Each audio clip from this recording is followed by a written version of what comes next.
Welcome to Upthinking Finance, a podcast that offers a unique and discerning view of economics and financial planning. Here is your host, Emerson Fersch.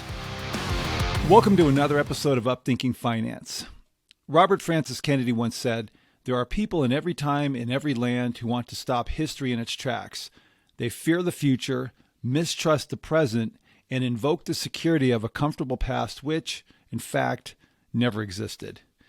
I want to thank everybody for joining me on what I consider to be a bit of a milestone episode. It was just about 1 year ago today that I started this podcast and had my first interview. And I have to say it's been an awesome journey. I want to thank people who've subscribed to the YouTube channel and listen on a regular basis through whatever outlet you have access to it. And I have to say, for me personally, it's just been great. I've met so many awesome people all over the world. And I hope that those of you who listen on a regular basis have kind of tuned into a bit of a theme that's evolved through all this. And that is that literally every guest I've had on, without exception, is living their life. There's a passion to the work that they do and to the way they live. And it's been really inspiring, particularly the guests I've had in the economic sector. And I'll straight up, the reality of it is as I've shared, I've been in this business for 30 years, over 30 years now. And the stereotypes of greed and selfishness and arrogance, it's real. It's actually pervasive, sadly to say. And yet the people from the financial sector that I've interviewed, I found to be very inspiring to me, that there's a kindness, there's a passion for the work, and I think a respect for what they do that I've really, it's been gratifying to see. And there's a bit of a nobility to it, I think is the word I put to it. People who are not just in this work for financial gain and, meeting benchmarks and getting bonuses, but who really have a passion for what they do. I want to thank my wife, Darcy. She's been, as always, the behind-the-scenes voice that's helped, made some excellent suggestions for topics and guests, and I'm grateful for her influence on this work. So in honor of the 1 year anniversary, today's guest is going to be my first return guest, who is the first guest I ever had on the podcast, Alex Krainer, who is the founder of Krainer Analytics and the creator of iSystem Trend Following. We've developed a friendship over these last couple of years since we've been acquainted. And most recently, I shouldn't say most recently, but in the last year and a half, he's been a co-collaborator with myself, my associate Amy Lenoble at Capital Investment Advisors, to help develop a proprietary trend following model, which incorporates the use of ETFs based on the algorithmic model he created at iSystem. Now, Alex has written a number of books. He's a former market analyst, futures trader, and hedge fund manager. We receive a daily report called the Trend Compass Report, which is where we get our daily updates. And in addition, the real gem in that is that he provides commentary that's both economic as well as geopolitical.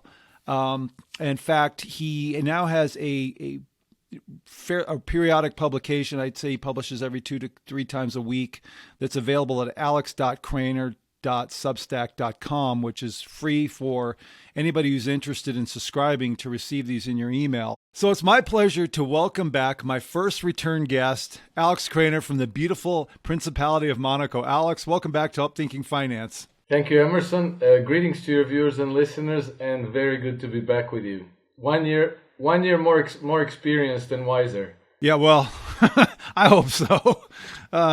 So I want to just, first of all, thank you again for coming back, and thank you for the friendship we've developed over really the last couple of years now. And so I thought it'd be interesting because, people that I've shared your content with and that have investments in the trend model we've built over here with your help, know you as kind of a financial expert for sure, but I also have really come to appreciate your geopolitical views. And so I thought it'd be a good idea to maybe spend some time on areas and aspects that, as we've talked about, don't get a lot of exposure here in the U.S., but I think are critical to kind of getting an idea of where things potentially are headed. And so I would like to ask you to elaborate, if you wouldn't mind, to start with on kind of this shift in economic alliances that's going on in the East, because to me that's a big deal that really just doesn't get a lot of play here. Yeah, well, I think it's an excellent excellent topic to discuss, because it's like we have now very important, very uh, large scale developments happening in the east, namely on the Eurasian continent, with there are several integration processes going on. One of them, notably, is China's Belt and Road Initiative, which is the 21st century resurrection of their famous Silk Road from the ancient times. But basically, we're looking at massive infrastructure development projects, which will drive economic developments probably for the next few generations. Eurasian landmass is extremely important globally, because this is where the bulk of the global GDP is, the bulk of the global population is, and the bulk of the global energy reserves and resources. So, in the past, we had this Pax Americana, which was kind of a reincarnation of the British Empire, which represented one type of governance over society, and it tended to be good for a narrow elite in the West and for their let's call it vassals around the world. So you had large swathes of the earth which remained underdeveloped and poor. In spite of the fact that the industrial world was drawing a great deal of resources from there. So these are very, very wealthy nations and regions of the world, but they remained poor and underdeveloped because basically all you had there was extractive business models. So if they had oil, we extracted oil and we left next to nothing there. If they had aluminum, iron, copper, cobalt, you name it, it was just extraction to the West industrialized, and then sold them back cheap goods. What's going on now is a little bit different, because the development is, the integration. So this is China's initiative, but you have more than 100 countries in the world that are now part of this integration process. And so the idea is to raise the standard of living and to raise the industrial economic development of the whole Eurasian landmass, and to bring in Africa and to bring in parts of South America through maritime trade routes. And now the question for the United States is whether it wants to be integrated in this process as a participant, or whether it wants to be the hegemon and then tell everybody how it's going to be, and everybody having to do how the hegemon puts it, which has been the imperial model for the last few hundred years. First the British created this model, and then when the British Empire kind of came apart, the vested interests behind the empire just kind of migrated west to the United States.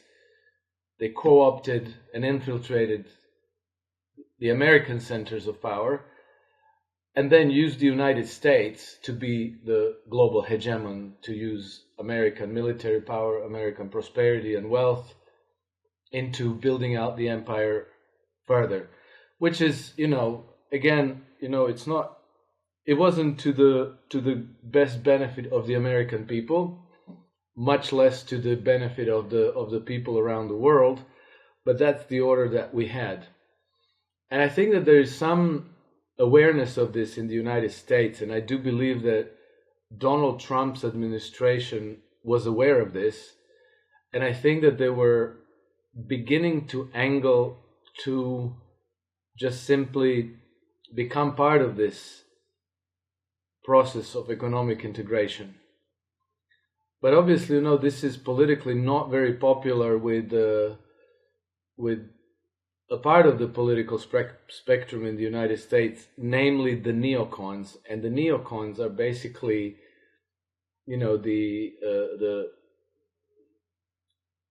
the captains in general of the imperial class, which still, this is not obvious, but which are still ruled from out of London. London remains the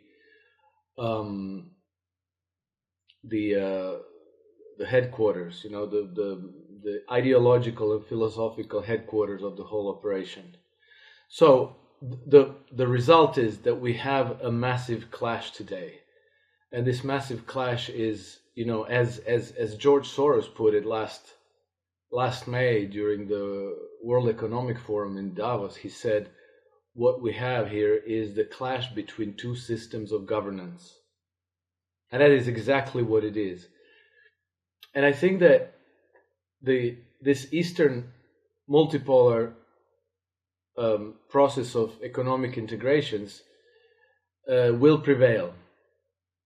And I think that when it does, it will be to the benefit of the United States as well, because the United States has a lot to offer. The United States is still the world's greatest economic power, not only because it has these massive banks and, Goldman Sachs's and BlackRock's of the world, but because, the American, small and medium-sized enterprise, the family-owned businesses, are still one of the world's most powerful engines of innovation, of job creation, of economic growth. And I think that once the burden of maintaining the empire is shed, this American enterprise will be able to breathe with full lungs again, and then go back to prosperity which the United States had before it became the empire. The United States in history is, I think, the single greatest episode recorded of the growth of economic prosperity, which I think was from the beginning of the 19th century through about the middle of the 19th century. I think that the growth in prosperity and economic power that has been recorded in those 50 years, so that was before the Federal Reserve, before the central bank, before the fiat currency and so forth, was the single greatest episodes of economic growth recorded anywhere. And so that potential still exists in the United States.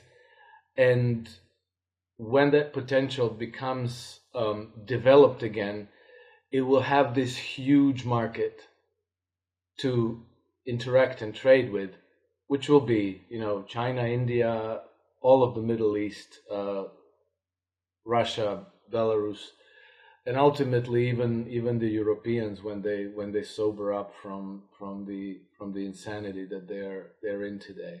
A couple thoughts. I guess the first one is one of the things I appreciate about you, because I'm the same way, is I ultimately am an optimist. I think, and this is maybe two parts to a question. One is, if this ultimately would be, and I believe you're right, a better position for the U.S., as you said, instead of, what's the resistance? I guess let's start with that. Why the resistance? Because what we see here is the constant, Russia's the bad guys, China's the enemy. I mean, and so I think it would be hard for a lot of people to perceive there being any kind of economic benefit, really, or even maybe national security benefit to what you're, laying out. Does that make sense? Yeah.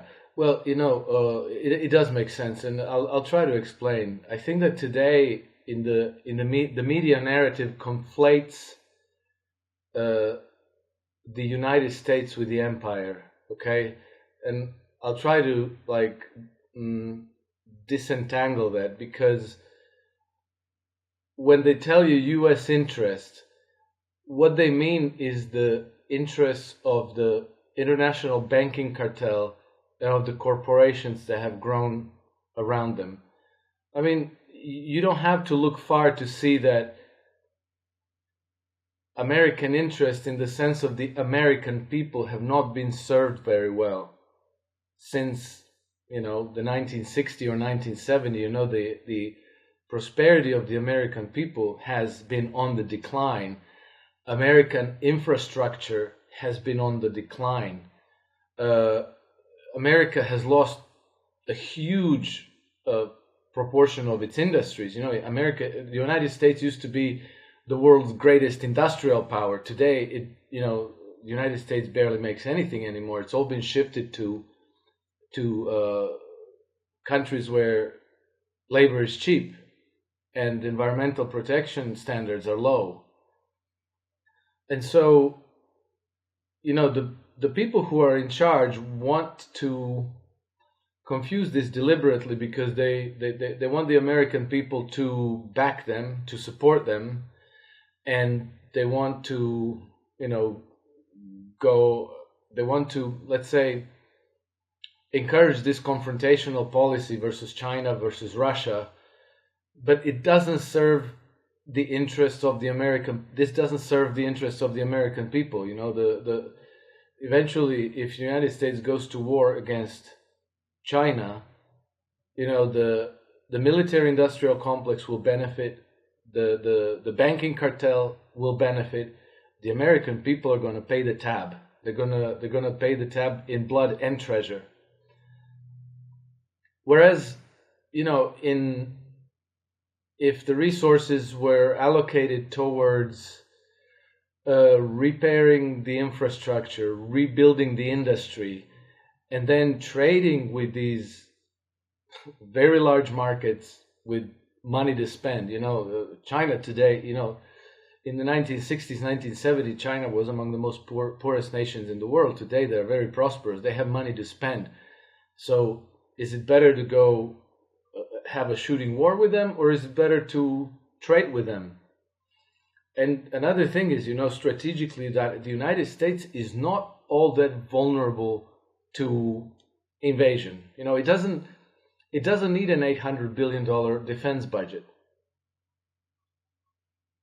And so, the capital of the nation could be spent better, but there are vested interests that want you to think that, oh no, we're not spending enough on defense and China's going to come and kill us and the Russians going to come and kill us. We need to give more money to Lockheed Martin and Boeing and General Electric and so forth, who are all zombies, by the way, who wouldn't exist if it wasn't for these extremely, extremely lucrative government contracts. They're uncompetitive, they're inefficient, they're these mastodons that don't help American prosperity, that are no longer engines of innovation and development and economic growth.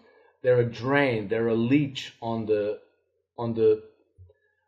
society of the United States. So anyway, I believe that the day the United States stops feeding this imperial expansion, which doesn't help the ordinary people at all, is the day when a lot of resources, a great deal of resources, human resources and capital, will be able to be reallocated to peaceful economic development and trade with other nations.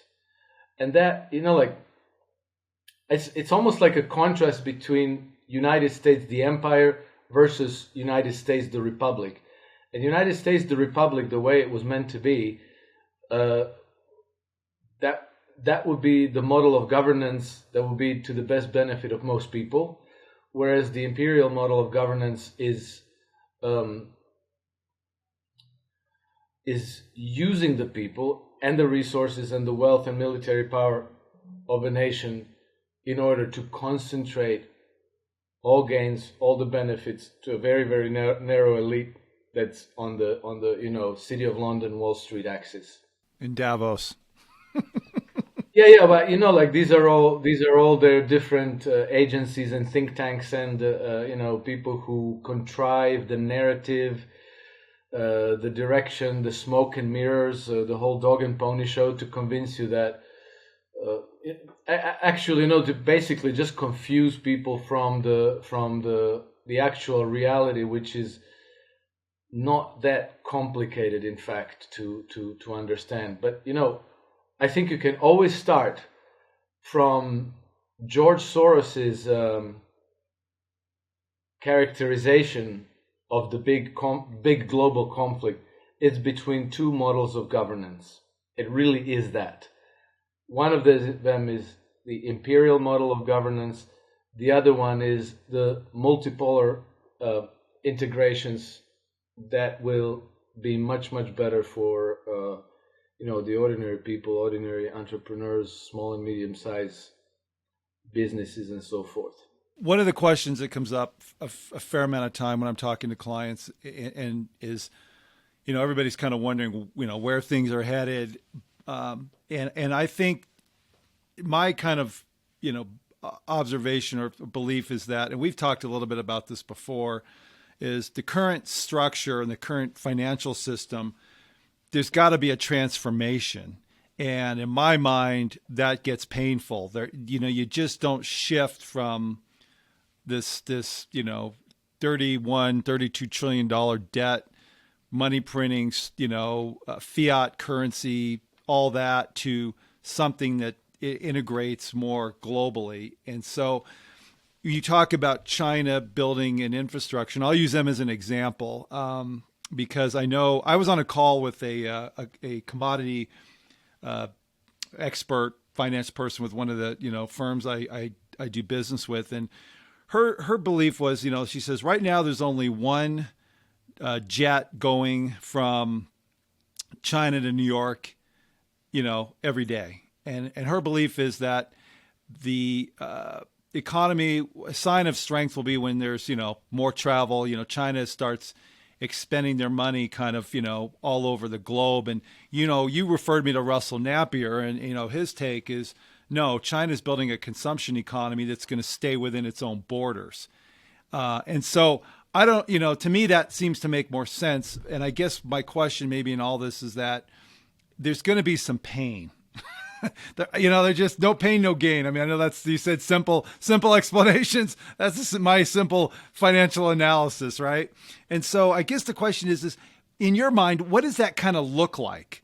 I see again, China, based on some of the things you just said, they've already been absorbing a huge amount of the resources across the globe.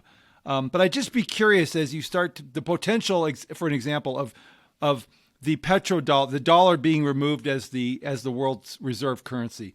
Nobody talks about that.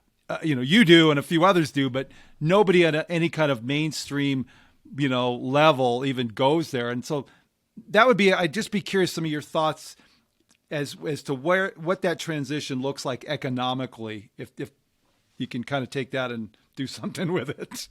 Well, yeah, it's a difficult question because it's hard to predict things that haven't happened before, because this transition in the United States has never happened before. But we had similar shocks and transitions happen in other countries in the past. So we saw this when Soviet Union collapsed and went from the communist system to capitalist system, right? We had similar transitions in, let's say, in Germany, after World War I, after World War II. We had a similar transition in Japan as well, first from the traditional Japan through Meiji Restoration to the more westernized Japan. And then again, World War II happened, which was a disaster in Japan, and then transformation. And well, for sure, there's a rough patch to get through. And I think that the United States has certain vulnerabilities that these other societies didn't have, and that is that, over the past 50 to 100 years, the United States development was different in that, like it was predicated on cheap energy. And then, the car manufacturers, the tire manufacturers, they kind of favored this suburban sprawl, because everybody had a car or two or three. And so it was okay to live 1 hour's drive from your place of work. And so if we lose the cheap energy, that's going to be difficult in the United States. But I wouldn't, as a student of history, I noticed that people always figure it out. If people are left to their devices, if the government doesn't restrict the maneuvering space to say, like, like in Europe, they said just last month, the European Parliament voted that after 2035, all sales of internal combustion engine cars are going to be banned, no more. So, like one important option is being removed. So I think that this is not the role of the government to decide what makes the best sense. I think that people should decide that, the bottom up. But if they do, you find that the economic recovery tends to be very quick. Like if you look at Russia, when Soviet Union collapsed in 1991, it's been only 30 years. And the 10 years after the collapse of the Soviet Union was one of the worst depressions on record. And then Vladimir Putin came into power in 2000. Well, in 1999 as a prime minister, but he became president in 2000. So it's only been just over 22 years since Vladimir Putin has been in power. And Russia went from a completely broken rust bucket with the most corrupt government in the world to one of the global superpowers. And if you look at their statistics, the GDP per capita, all of these economic aggregates, they have actually their growth has actually outpaced China's. China's economic growth over the past 30, 40 years has been spectacular. Japan has had two economic miracles, one in the 1920s and 30s and one after the World War II in the 1950s. Same with Germany after World War II. You have these quote unquote economic miracles, like sudden growth of prosperity, sudden growth in employment, resources go into repairing the infrastructure and production, productive uses of capital.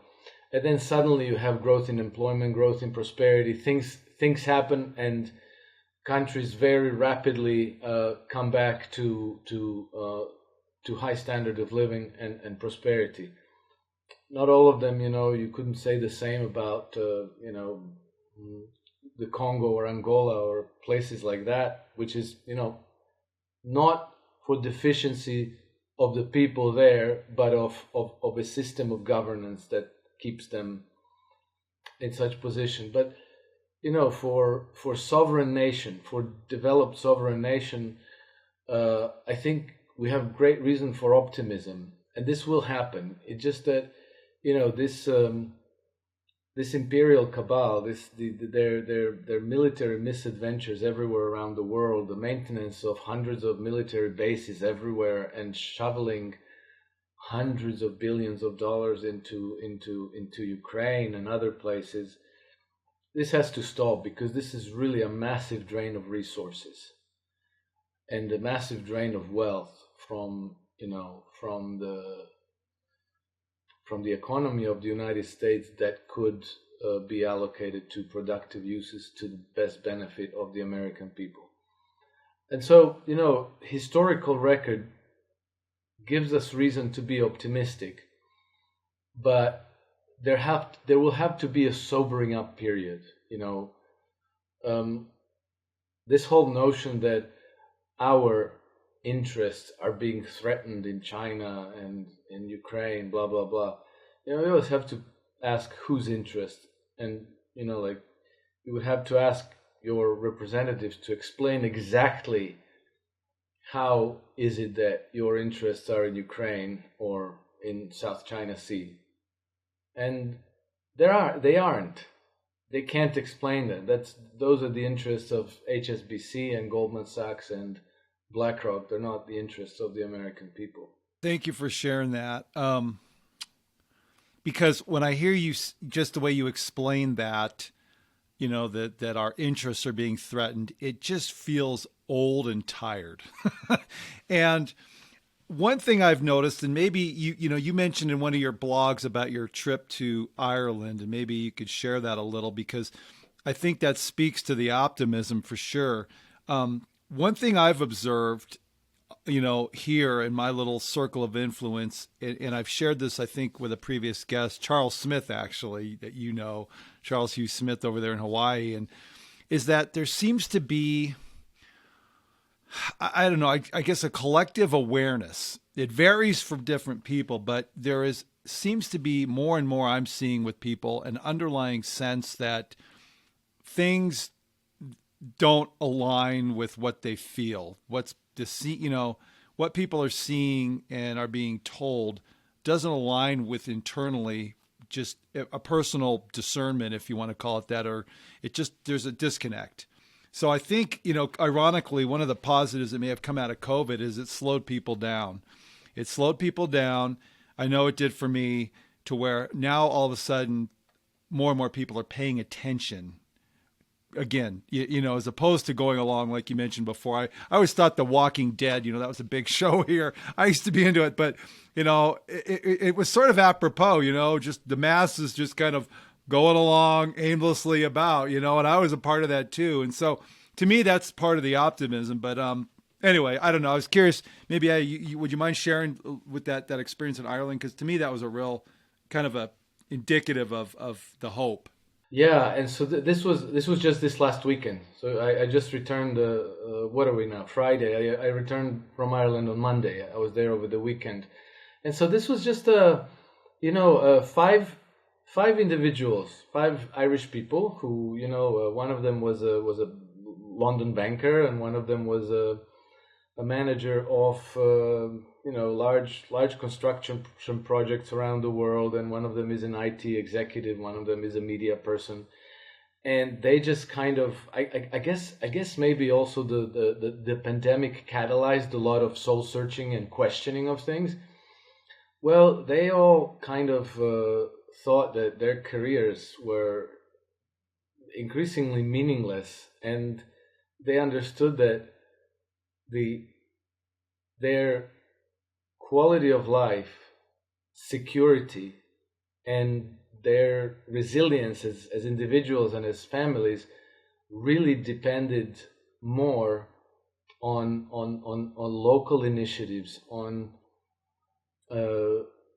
cultivating and maintaining bonds with other people in their community, and investing in local ventures and initiatives, agriculture, retail trade, not to depend anymore on these mastodontic distribution channels and large supermarkets that, one day they just decide that you're gonna have a toilet paper shortage or eggs shortage, or whatever. It's making the whole system too vulnerable. So they decided to create an event, organize a conference. None of them have ever organized any conferences before, so this was just like their own, like, hey, let's do this. But it was beautiful to see the impact on the local community. Like 200 some people joined up and turned up, they invited. Well, I was invited as a speaker, and they invited a number of other speakers. Like they invited Richard Werner, who in the end couldn't show up. Catherine Austin Fitt addressed us with through over Zoom. Ellen Brown. There were other people there locally who were former bankers and who were developing local community banking initiatives, and they are working on creating a network of 10 public banks in Ireland that would then fund and support local entrepreneurship, kind of like on the German model. Maybe this needs a little bit of introduction, but basically Germany had this very highly decentralized banking model, and some 70% of all German banks are local and community banks, which operate as a non-profit organizations, and they finance local small and medium-sized entrepreneurships in their community. And this is not some kumbaya, people growing flowers in their backyards. This is real businesses, and it is this dynamic, because these banks, it's not unheard of that they will sometimes give their local companies 100-year loans, extremely favorable loans, but the banker will practically develop a personal, intimate, a personal relationship with these entrepreneurs and the families that run these companies. And as a result, Germany has, until very recently, maybe just a few years ago, has been the world's #1 exporter, with the largest number of the so-called industry champions. And just to explain this concept, or market leaders, industry market leaders. And this is when a company is #1, #2, or #3 in global market share in something. Okay? And so these would, these might be products that you don't even know that they exist. You've never heard of them, but it may be, it may be precision scales for laboratories, or it may be some kind of a thing that you maybe see if you go to a hotel, or whatever.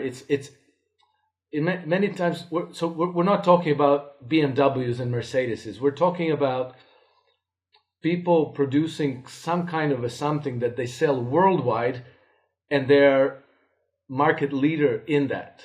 They're among the top 3 most competitive producers of that. So Germany has the largest proportion of such companies in the whole world. And I think that they have something like, I forget now exactly, but the number of these companies in Germany was between around 1,200 or 1,500. I forget the exact number. By this measure, the second country that comes in as #2 is the United States.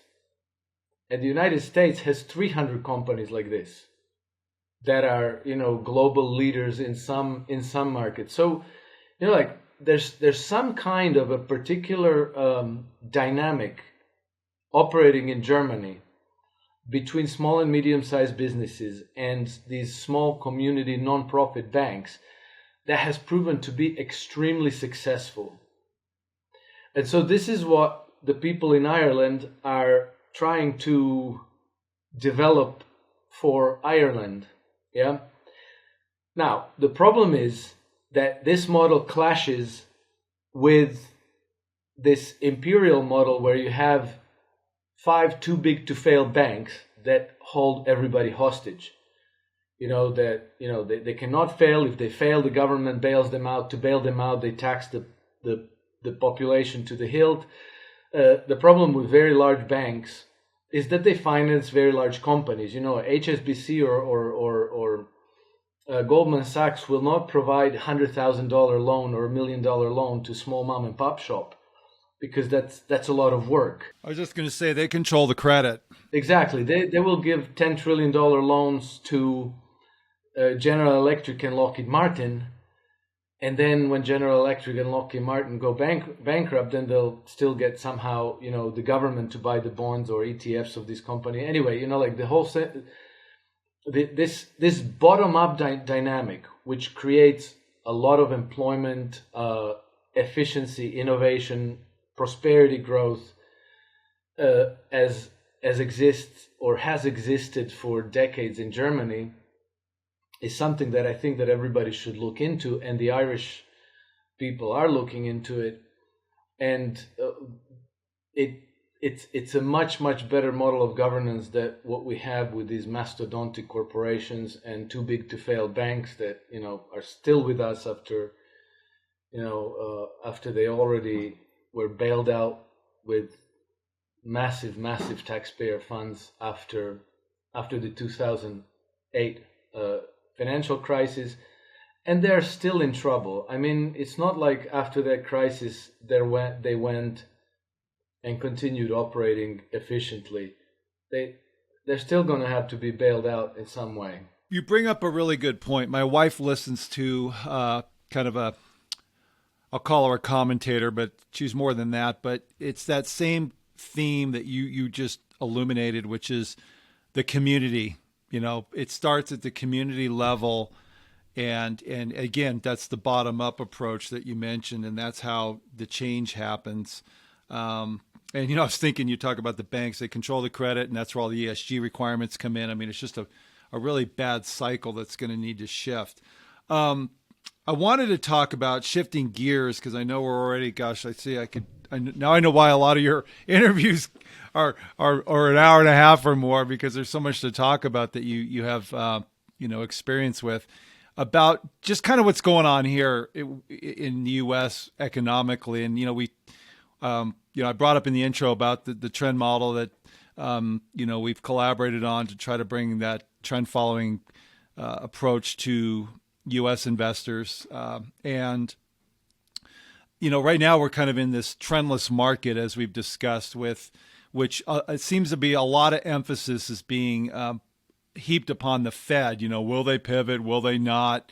And I know you've written in the past that, I think the wording is the Fed's impotent, if I'm quoting you properly. But I was just kind of curious if maybe we could kind of sort of round out the conversation of just, monetary policy here in the U.S. I know it's obviously impacted globally as well, but just really how significant the Federal Reserve is at this point in time. I think that the Federal Reserve at the moment is pivotal because it's already the case that asset price appreciation is driven practically exclusively by monetary inflation. Okay, so in general, we have empirical data going back pretty much 100 years that shows conclusively that when the central bank expands the monetary mass, you have the growing credit impulse and the monetary mass grows. You see that you have bull markets in stocks, and then when they reverse or they slow down the growth of the monetary mass, you have bear markets. So if the Fed persists with quantitative tightening, we might have a bear market in stocks. If they pivot and revert to quantitative easing, we'll get bull market. And it doesn't matter whether the economy is good or bad. It's the money that's driving. Is the monetary inflation that practically directly translates into asset price inflation. And we've seen that. We had similar cases in Venezuela in 2015, 2016. where Venezuelan stock market went practically vertical, not because Venezuela was the most prosperous country in the world and because they had the best economy in the world, but because the their central banks got into trouble, and the only way they could find their way out of trouble is by printing more money. Same thing in Zimbabwe in 2009. Zimbabwe wasn't the world's leading economy, but still they had, their stock markets went vertical. And we saw the same thing in Argentina in 2003, and we had the same thing in Israel 1986 and Germany 1922. So this is what's going to be driving the stock markets, Fed monetary policy. Now, interpreting the Fed monetary policy has become next to impossible because we're past the point where, you had a stable geopolitical environment, and then the Fed just needed to, manage the American economy in sense of, achieving economic growth, keeping inflation low, and so forth. Now you have this rivalry, apparently, between the American banking cartel versus the European banking cartel. It seems that there's a civil war in there, and that the American side is not going along with the Davos crowd. That's that's Tom Luongo's hypothesis, but the more I listened to him, the more I thought that he was on the right track, because I think that it is the best hypothesis that I know of that credibly explains the events, and so far he's been, the events have redeemed him. And so I think that the United States Federal Reserve Bank still has some leeway to persist with quantitative tightening and to keep the dollar stable and inflate and to lower inflation. I think that European Central Bank, Bank of Japan, and the Bank of England are going to be having a much harder time of it. So I think that we might go into a period where you're going to have maybe not good time for stocks and bonds. Stocks and bonds are going to be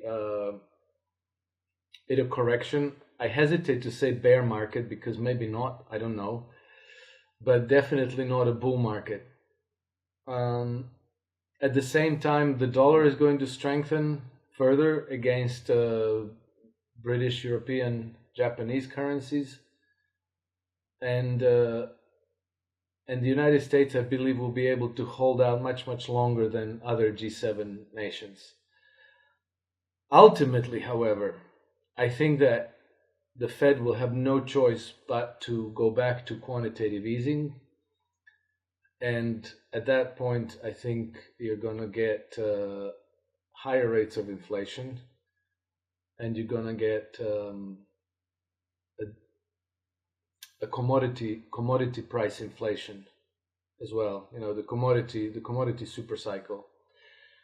So anyway, all these things are very difficult to predict. We can predict that there's going to be higher inflation at some point in the future.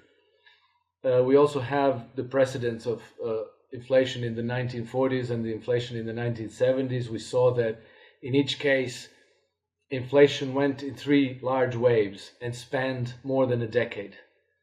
So we've already seen the first wave of inflation, but we haven't seen wave 2 and wave 3, and we've only had little over a year of inflation.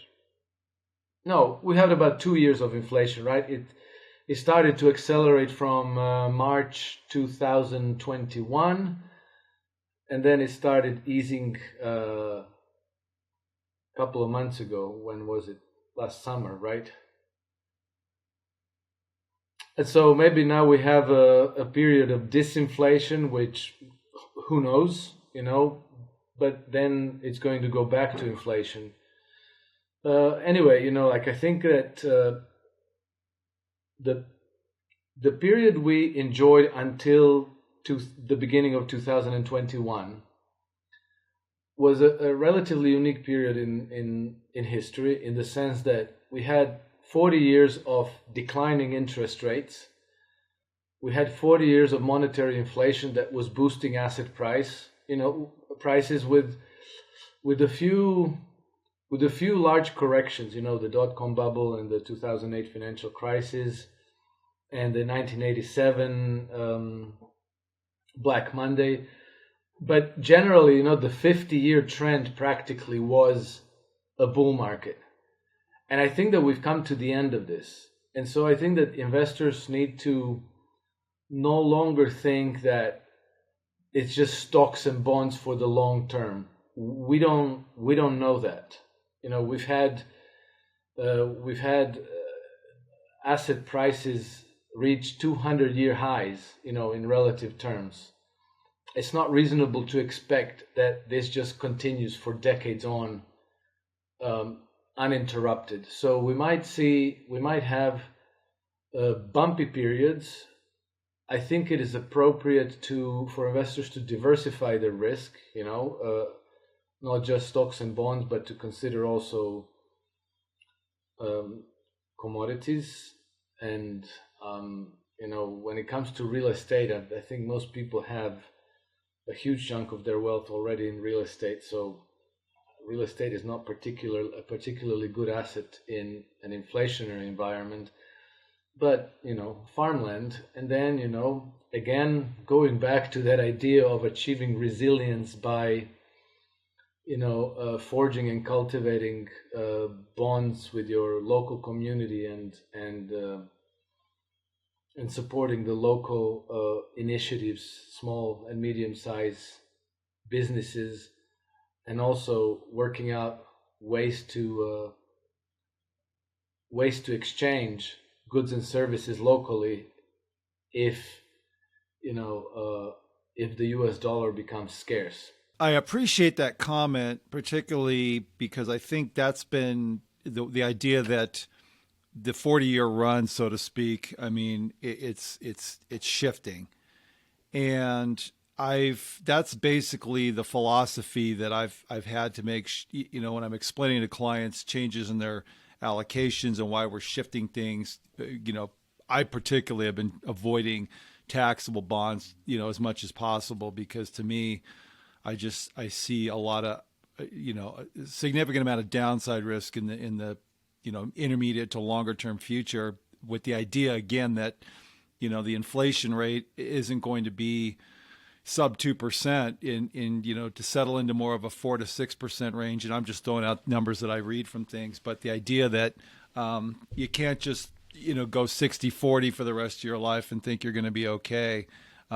So yeah, there's an element of change that I think people have to realize is that, and that's just a big dose for a lot of people. I mean, in my entirety in this industry, I've showed people a chart that just shows how rates have just continually dropped, since basically the mid 80s up until, as you said, a couple years ago. So I appreciate, Alex. It's always so great talking to you. I'd kind of like to end this anniversary episode on a rising note of hope. And I was just, any final thoughts you'd share with people listening that, I mean, I know you're an optimist and I appreciate that. And you've shared some positives throughout, our conversation, but any final thoughts I could ask you to share with the listeners?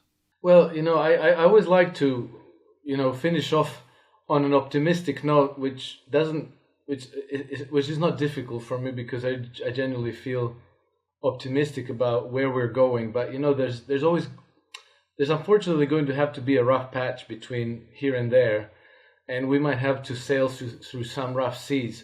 So I would just encourage people to have patience and perseverance. The thing that I always bang on about. I'm probably sounding like a broken record, but it's patience, discipline, and perseverance.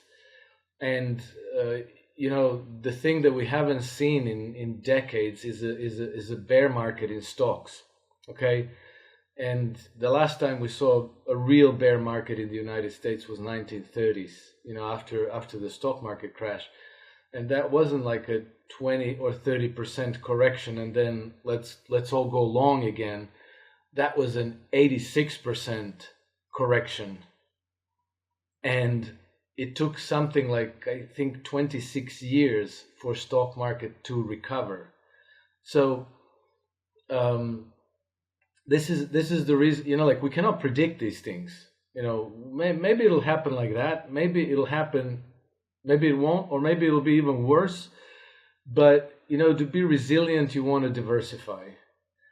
And then, if you preserve your purchasing power of your savings, of your capital, which I think at this time should be the the priority idea for investors.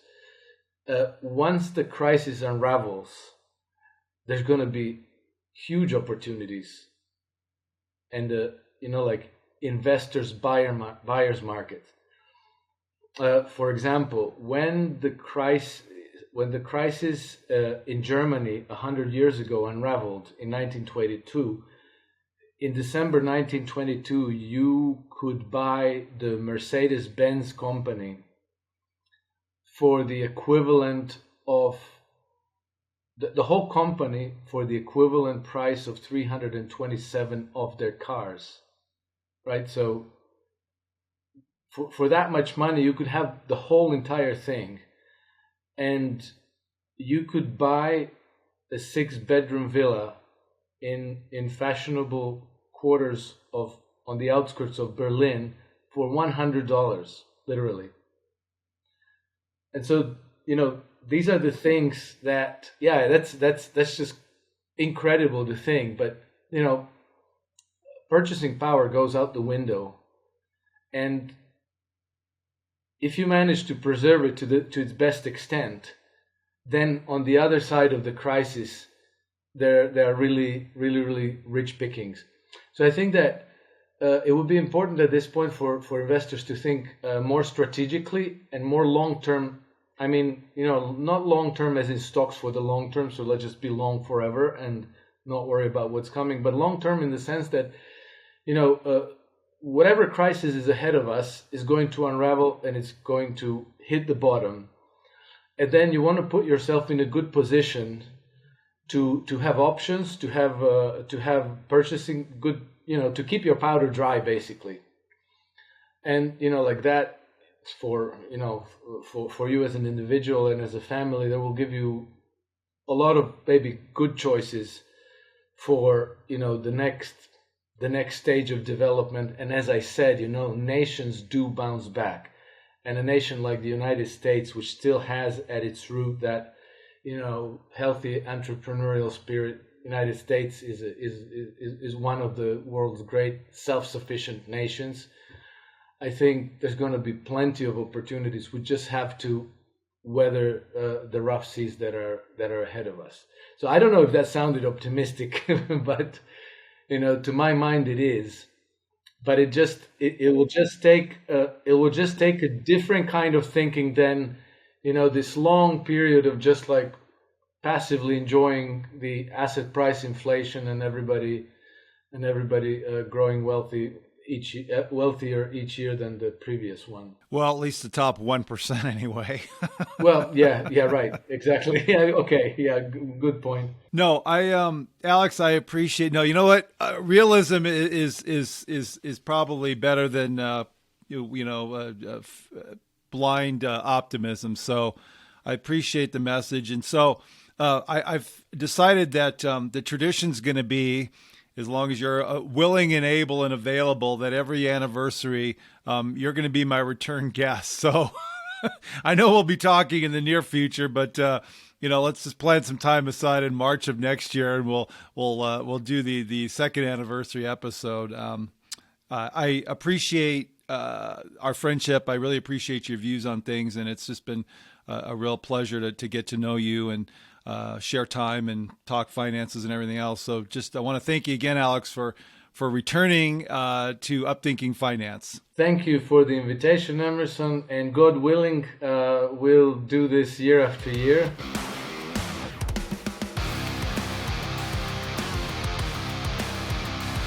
Emerson Fersch is a registered representative with and securities offered through LPL Financial, member FINRA, SIPC. Advisor services offered through LPL Financial, a registered investment advisor and separate entity from Capital Investment Advisors. The opinions voiced in this podcast are for general information only and are not intended to provide specific advice or recommendations for any individual. To determine which strategies or investments may be suitable for you, consult the appropriate qualified professional prior to making a decision. The guest speakers and the companies they represent are not affiliated with or endorsed by LPL Financial or Capital Investment Advisors. Individual tax and legal matters should be discussed with your tax or legal expert. Economic forecasts set forth may not develop as predicted, and there can be no guarantee that strategies promoted will be successful. All performance referenced is historical and is no guarantee of future results. All indices are unmanaged and may not be invested into directly. There is no assurance that the techniques and strategies discussed are suitable for all investors or will yield positive outcomes. The purchase of certain securities may be required to affect some of the strategies. Investing involves risks, including possible loss of principal.